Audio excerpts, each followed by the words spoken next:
धर्म शास्त्रों में समय को बहुत ही शक्तिशाली बताया गया है। वह समय का पहिया ही होता है जो मनुष्य को खुशी, गम, लाभ, हानि और जीवन मृत्यु से परिचय करवाता है। मित्रों, आपने भी देखा होगा कि जब समय का चक्र परिवर्तित होता है तो राजा को भिखारी और भिखारी को भी राजा बना देता है।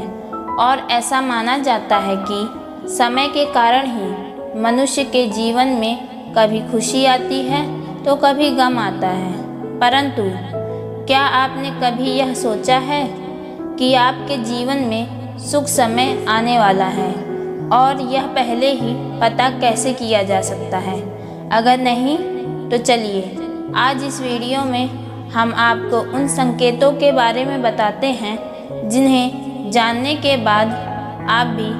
अपने जीवन में होने वाले बदलाव का अंदाज़ा लगा सकेंगे, जिसके बारे में भगवान श्री कृष्ण ने स्वयं अर्जुन को बताया था। हिंदू धर्म के ग्रंथों की कथा के अनुसार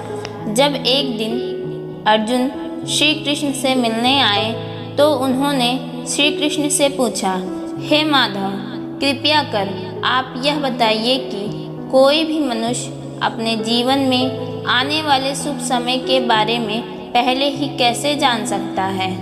तब भगवान श्री कृष्ण ने उत्तर दिया, हे पार्थ, मैं स्वयं मनुष्यों को समय परिवर्तित होने से पहले ही कुछ संकेत पशु पक्षियों, छोटे बच्चे अपने भक्तों के द्वारा पहुंचाता हूँ, जिससे ज्ञानी मनुष्य तो समझ लेते हैं परंतु अज्ञानी मनुष्य उन्हें भाप नहीं पाते। हे अर्जुन, अच्छा वक्त आने के ये 7 संकेत जो बताते हैं कि अब आपका अच्छा समय शुरू होने वाला है। पहला संकेत यह है कि जब किसी मनुष्य की आंखें ब्रह्म मुहूर्त में यानी कि सुबह 4 बजे से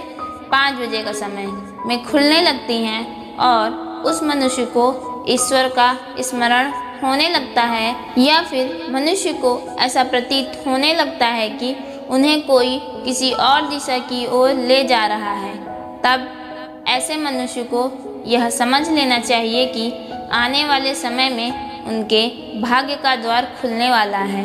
और उनकी कामयाबी की नई राह मिलने वाली है। दूसरा संकेत, श्री कृष्ण अर्जुन से कहते हैं कि अगर कोई मनुष्य बहुत खुश रहने लगता है या फिर उसके चेहरे पर हर एक समय मुस्कान दिखाई देने लगती है, अर्थात वह मनुष्य मुस्कान से भरा हुआ रहता हो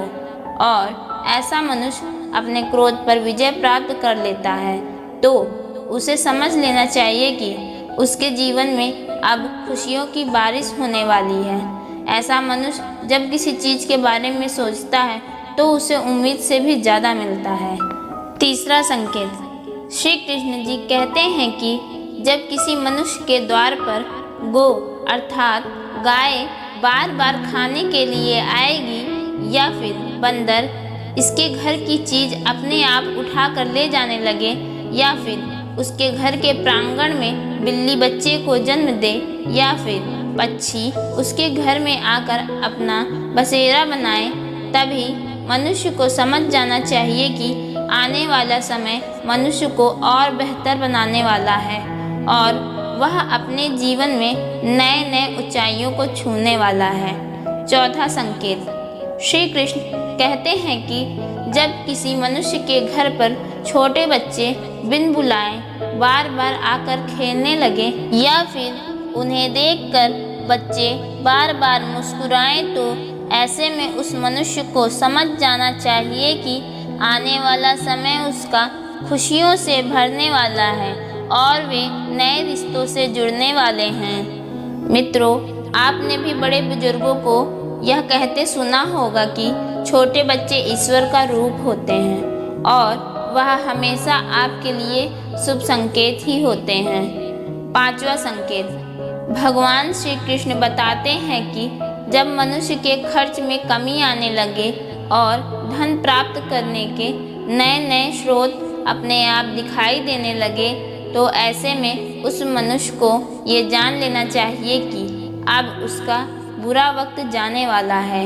उसके घर में स्वयं माँ लक्ष्मी वास करने वाली है और ऐसे ही उस मनुष्य को सारी परेशानियों से छुटकारा मिलने वाला है। धन उसके घर में ठहरने वाला है जो पहले कभी नहीं ठहरा था। छठा संकेत, श्री कृष्ण बताते हैं कि जो अगला संकेत मनुष्य को मैं भेजता हूँ जिससे कि वो जान सके कि अब उनका अच्छा समय शुरू होने वाला है।